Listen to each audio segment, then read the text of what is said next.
हम लोग बड़े भैया से प्रश्न नहीं करते कुमार। हम लोग तो केवल उनकी आज्ञा का पालन करते हैं और उनकी आज्ञा पालन का दंड भी झेलते हैं।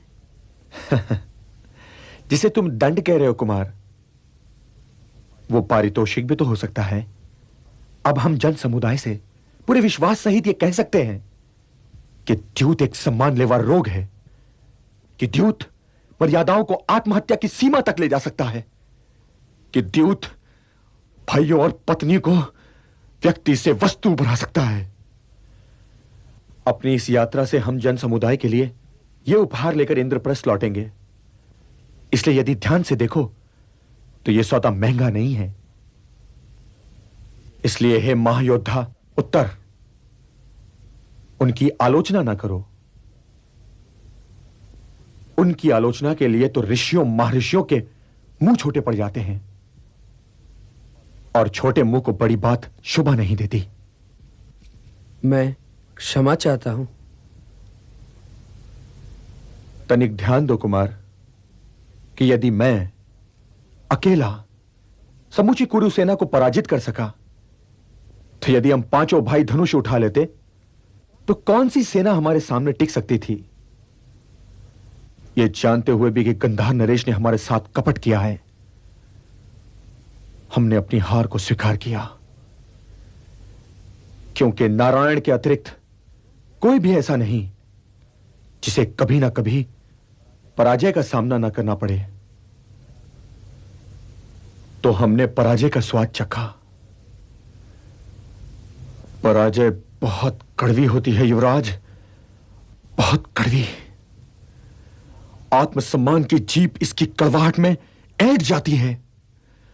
अर्जुन को ब्रहण नला बना देती है, भीम को रसोइया बना देती है, धर्मराज सम्राट युधिष्ठिर को कंक बना देती है, और द्रौपदी जैसी रानी को सरेंद्री। इसलिए तुमसे जो हार जाए ना कुमार, उसका कभी अपमान ना करना, क्योंकि युद्ध में हारने वाला भी आदरणीय होता है। जब ही तो कह रहा हूं द्रोण शिष्य कि आप सबका यहां बड़ा अपमान हुआ है। कंक समझकर पिताश्री ने धर्मराज महात्मा युधिष्ठिर को घुड़का भी दिया होगा। सरेंद्री समझकर माताश्री ने महारानी द्रौपदी का अपमान भी किया होगा। उन्हें दासी समझकर मेरे मामा कीचक ने उन्हें अपनी वासना की दलदल में घसीटने का प्रयत्न तो कर ही डाला था। आप इस राज परिवार और इस राज्य को क्षमा कर दीजिए।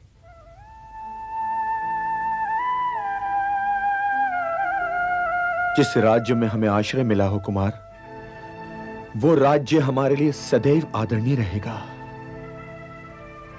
परंतु तुम राजा बनने वाले हो, इसलिए समझो कि एक दासी भी नारी होती है, और आत्मसम्मान पर किसी दासी का किसी महारानी से अधिकार कम नहीं होता।